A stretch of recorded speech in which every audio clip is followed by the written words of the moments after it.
Hello, good afternoon, good morning, and good evening, everyone. Welcome to Connect Africa. Today we have a special guest. Let me do the introduction and we go straight to our interview for today. Greetings and of course, welcome to Connect Africa, where we center African voices, African agency, and unapologetic African futures. Today, we are honored to speak with a woman whose name is etched into the modern political history of this continent, Dr. Nkozasana Dlamini Zuma. She's a seasoned freedom fighter, former chairperson of the African Union Commission, and one of the leading voices in shaping Agenda 2063. Africa's vision for integration, prosperity, and sovereignty. Today, she joins us shortly after her visit to Burkina Faso, which is a nation and a country in bold direction for West Africa. Now, we speak to her not just about her journey, but about the deeper current shaping also African leadership today. So Dr. Nkozasana Dlamini Zuma, welcome and thank you for joining us. Thank you very much for having me. And good evening and good morning, depending on where you are, to all the listeners. Sure. Okay. So let me start my question. What did inform your choice to go to Burkina Faso? Yes, I received an invitation from Burkina Faso to attend a very important event, which was the launch of the mausoleum for Thomas Sankara plus the 12 he was killed with. And of course, I could not have missed that opportunity because as a freedom fighter, as a doctor then, when Thomas Sankara was president of Burkina Faso, I liked what he was doing. He was a Pan-Africanist. He was an anti-imperialist, anti-colonialist. He supported the struggles of those who were still struggling. But also I liked what he was doing in his country and his views. For instance, his views about that we as Africans must claim our identity. We must work together. We must unite our economy. We must take responsibility for our economies. But also, I liked the fact that he promoted the emancipation of women. And also, he led a simple life. He wanted his country to have schools, to have health, the people to have quality health. He wanted to make sure that there was agriculture, reforestation of the desert parts, and also ethical leadership, no corruption. So I liked the things that he was doing, not only for Burkina, but for our continent. So the mausoleum, to me, was making sure that his memory is immortalized in a way, that future generations will learn about him, would be able to visit Liam and be inspired. Because even in his own words, he would say the blood of revolutionaries, we will fertilize the revolution. So it was a very good opportunity to also say to all of us, we must honor our heroes. True. Our true African heroes.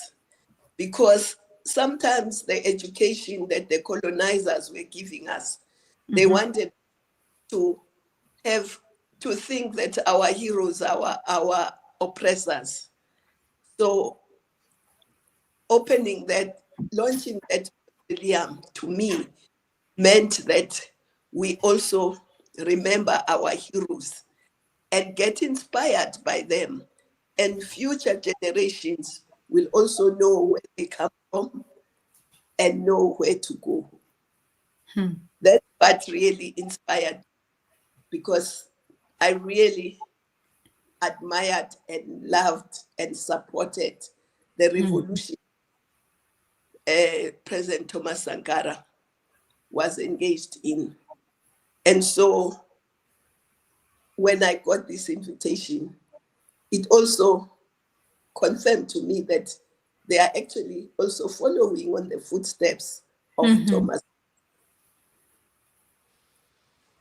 Wow, very well said. So it was kind of where the past, the present, and the future can meet. Yes. In that mausoleum.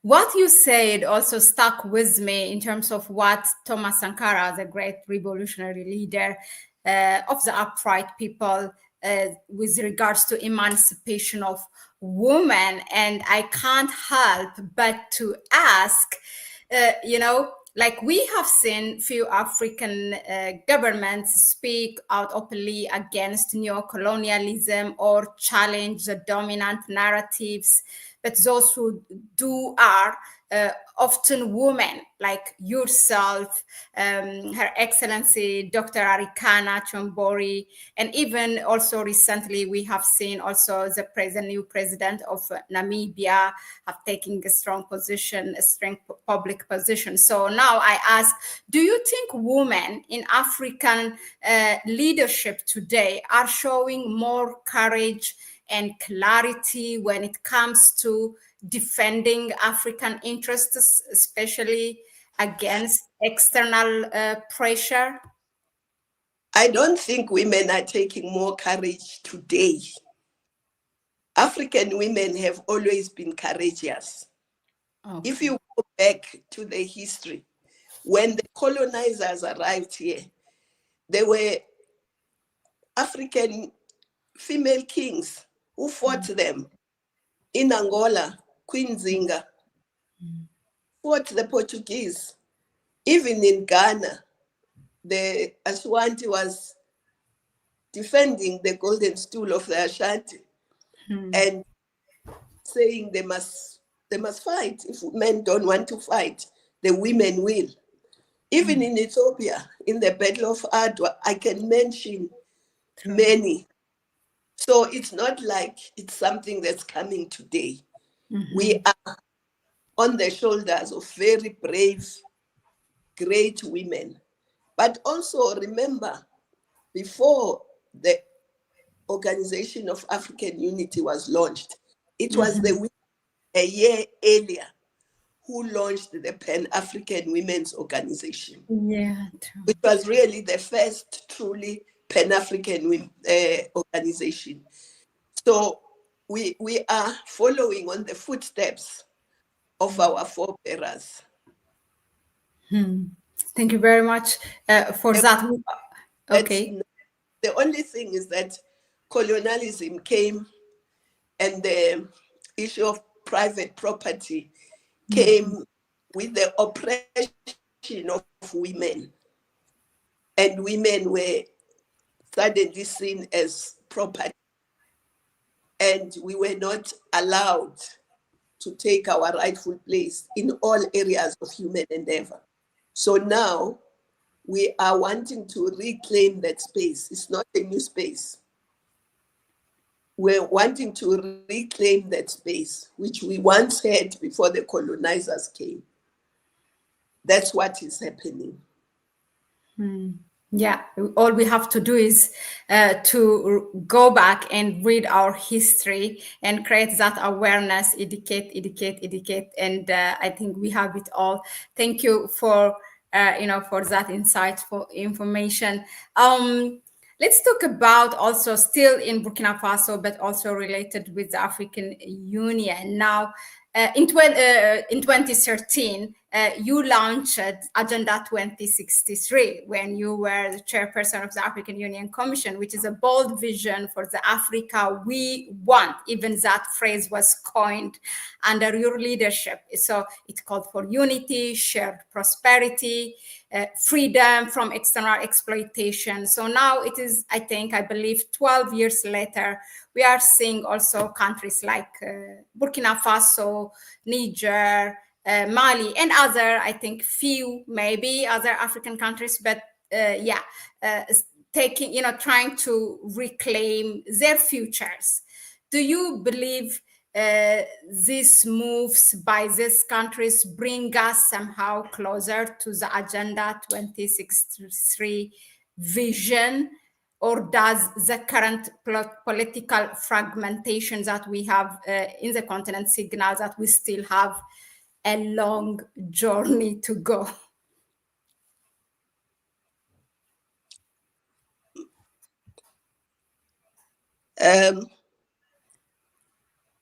Yes, I think for me, Agenda 2063 is about taking the development of Africa in our hands.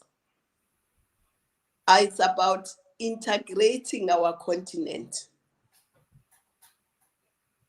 and ensuring that we utilize our resources for our own development on the continent. Mm-hmm. So if we do that, any country that's doing that is actually implementing Agenda 2063. Mm-hmm. Because there's no continent that has ever been developed by another, and it's not going to start with us. Mm-hmm. Secondly, we have all the resources that we need for our development. Our most precious resource mm-hmm. that we must invest in as a start is the people. We have the youngest population, and by 2050, it's projected that Africa will have the majority of young people of the world. Mm-hmm. So it's very important that we invest in them. Investing in them means they must be healthy and they must be educated and have skills. They must be allowed space to innovate, to be creative, mm-hmm. and to study different things. The STEM, science, technology, engineering, maths, they must innovate, but also our culture. We mustn't forget it. The creative industry is also very important because it restored our creativity, our culture. They will also be able to build the infrastructure that we need if we have all the resources, the engineers, technicians, to whether they are ICT, whether they are road, rail, sea, air. We need energy infrastructure because to develop the African continent, you need to industrialize. And energy is the lifeline for industrializing. So this development must be driven by young people, youth, and women. I'm not excluding men. Men are already there. So I'm talking about those who have not been in the mainstream of development of the economy. So we need to ensure that happens. But where are we going to get the resources to do all this? We have them. The only difference is that we have not changed the colonial patterns of taking our resources, continent, raw to the port. that must stop. We must utilize our resources. We must use them to industrialize. We must beneficiate. We must do agro processing. We must add value to our natural resources. And that way, we will then have all the resources to build the schools, to build the clinics, the hospitals, water, energy, transport, ICT. And of course, if we are manufacturing here on the continent, it means we stop exporting the jobs that we export with raw materials, which are higher level jobs than the mining jobs. Yeah. It also means that we stop exporting revenue. Well, we say we get donations, but we are the biggest donors. Exactly. Because we sell cheap and we buy expensive. Sometimes what we have sold as raw material, when it comes back as a finished good, we can't afford it because now the value is very high. So we must, what is it that we can say we don't have? First, second, we must also be able to feed ourselves. True. If you look at the wealth available arable land, about 60% of it is on our continent. But why are we importing food? We should be growing our own food and even as to feed the world. Because a continent that can't feed itself, what is it worth? Yeah. So for me, any country that does all those things emancipates women, but also takes charge of the financial sector. The financial sector is the commanding height of the economy. And if you don't have the financial sector, then you can't really develop your economy at your own pace. So it's very important to make sure that the financial sector we have, and also people who need young entrepreneurs, women who want to start businesses, they should have access to finance. And we must stop thinking that women should only have access to microfinance. There's nothing about women. We must have access to all finance. Some, yes, may have microfinance, but we want to have all finance if we want to get into mining and beneficiating, be able to access finance to do that. So, but we must also integrate trade amongst ourselves. If you are a business person and you look at yourself as a business person and you look at your market as your national market, if you take South Africa, for instance, it means your market is 60 plus million people.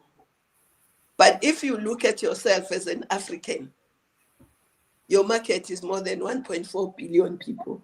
Exactly. Yeah. So it makes sense to cling to these national borders, which we didn't even draw ourselves. Yeah. We must be integrated. We must trade amongst ourselves. We must manufacture. And the infrastructure must be able to link our cities, our capitals, because the colonialists only built infrastructure to the ports to take stuff out of our continent. And also, we're like a big island, Africa. We have 3 oceans and 2 seas. The Indian, the Atlantic, the Antarctic, the Red, and the Mediterranean. It's a huge economic frontier, but we haven't really started using the economic frontier. 90% of Africa's exports and imports is transported through the maritime highway. But none of us own those vessels. It's not our people who are inside those vessels. It's not our product, perishable things that are in those vessels are most likely not ours. The tourism, we haven't taken advantage of that. Yeah. Coastal tourism and floating tourism. We see big cruise ships coming, docking in our ports, people coming out with cameras, taking photos and going back. And none of us own those cruise ships. So there is so much we can do. And we have a beautiful continent. What is it that we don't have? Nothing. A tourist who wants to do anything will find it on our continent. So if we stop thinking, you stop thinking that I'm South African, I stop thinking that you are Ethiopian. We both think we are Africans. I live in South Africa, but in Africa, we are an African. You may have been born in Ethiopia. So that's the mentality. That's the Pan-Africanism is about that. It's also about solidarity. We saw an example of African solidarity during Ebola. During Ebola in those three countries, it was really the Africans that sorted that problem. We were told when we were at the end on the side, one of the sideline meetings by President Obama, that if nothing drastic happens, 1.4 million Africans are going to die of Ebola. And we came back. There was a link between us and the business people. Mr. Strive Nasiwa coordinated business. We worked with them. They gave us funds. We, African countries, we asked them to send health workers to the country. And whatever they can send. South Africa sent a mobile lab to one of the countries. We got more than 800 volunteers from across the continent who went to work there. We asked the countries of origin, most of them, to continue paying their salary, and then we will use the funds we have to look after them where they'll be working, accommodation, food, transport, and so on. And we even asked the telcos to come on board, send SMSs, and then ordinary citizens will be donating to the Ebola fund. Africans sorted that themselves through solidarity, through and working together. The Cubans sent us quite a number of doctors and health work, about 200 plus.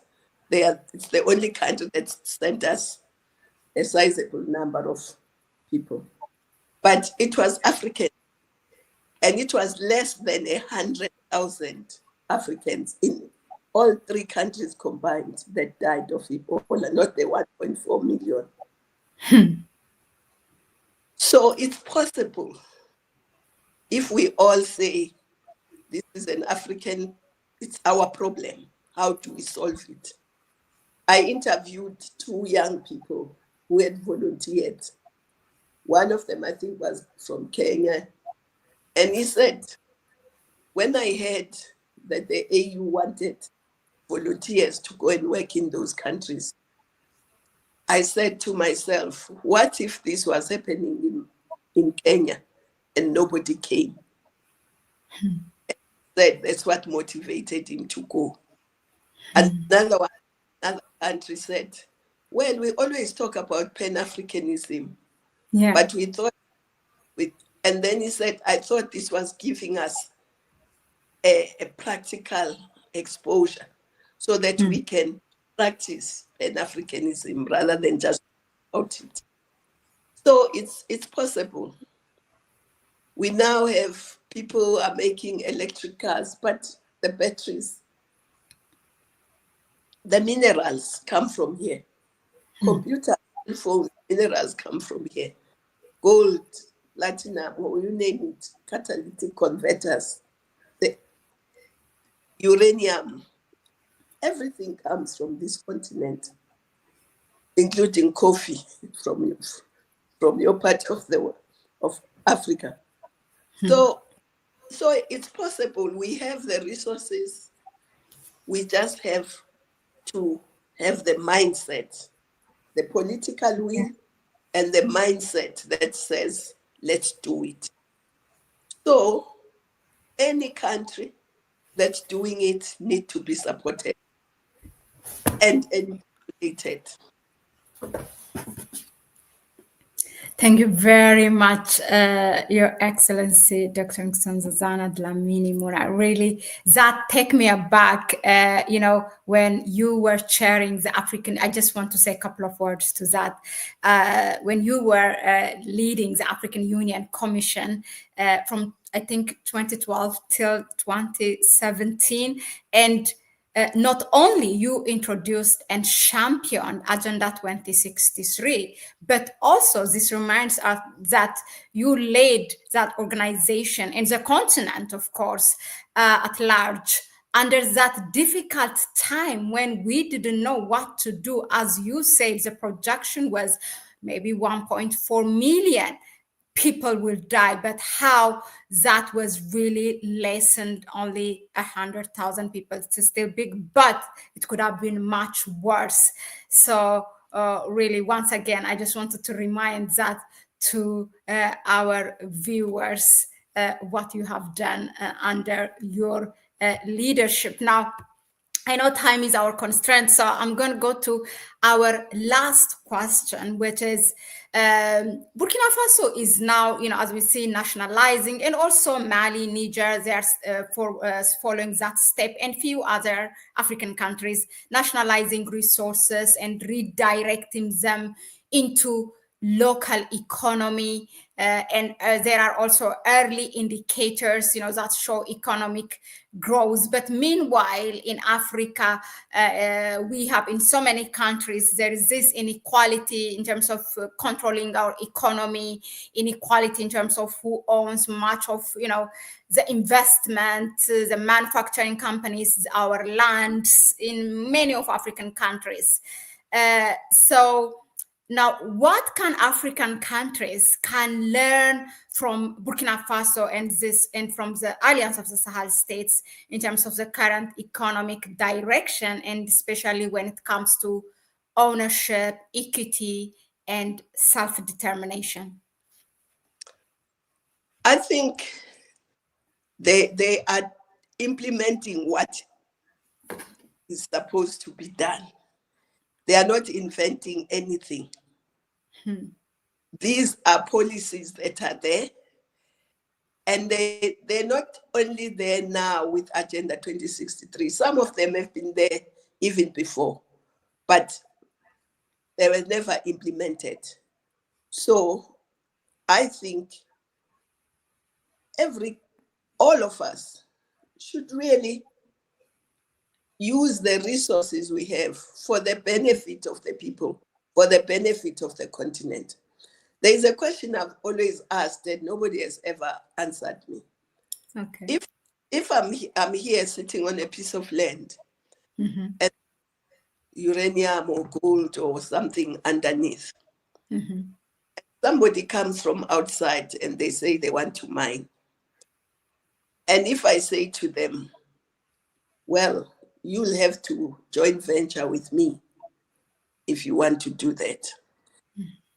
And then they say, what is your equity? My equity is the gold that you are coming to mine. Yeah. I've never understood why we would be asked what is our equity. Because we should be asking them, what are they bringing? We have uranium and gold and diamond Yeah. already was. They are the ones who should say, we want to partner with you, and this is what we are bringing. And it cannot be that they take the majority of the profits and we take less when the resources are here on our continent. So I really think that it's important to reclaim our resources, and we turn those resources into wealth for the prosperity of Africans, because we still have the African paradox, which is rich Africa and poor Africans. Wow. Yeah. And that paradox must change. We can't continue to have a rich Africa and poor Africans, and the rich in Africa taken out to enrich other people and to create prosperity for other people and not for Africans here. But the last thing I also want to say is that we declared the diaspora the sixth region. Yeah. I think it's high time that the diaspora comes together and to work with the AU, work with the continent. They can bring their knowledge. They can go anywhere. We should be able to say that. And they have resources that can also assist to build the continent. And also, if we are really to integrate, in 2016, there was an African passport launched at the summit that was in Rwanda. Yeah. And it was agreed that that passport is an African passport, but it must be issued by a country, because the AU does not have the population registers. And also there was a decision to allow freedom of movement. Yeah. And countries have not implemented, but citizens, we must have active citizens, not to destroy anything or to destabilize, but to say to our government, there's this policy that you adopted at the AU. We would like to see it implemented. There's that other one. We would like to see it implemented. Citizens must be informed. They must inform themselves of what are the decisions that their governments have taken over the years, and agitate that they should be implemented if they are not implemented. I'm not saying destroy anything, no. Yeah. But they say, parliaments, for instance, should be saying there are these. How do we then make sure that they are domesticated? So the African Continental Free Trade, for instance, is one vehicle that we should be pushing hard. But of course, it won't work if we don't if we don't integrate, so that somebody from Senegal can send things to Mozambique, to South Africa, to Ethiopia. But also we must look at payment systems and see how to streamline those. So for me, it's not an impossible dream. It's just that we must be committed to it. We must want to implement it. We must want to take the destiny of Africa in our hands. Thank you.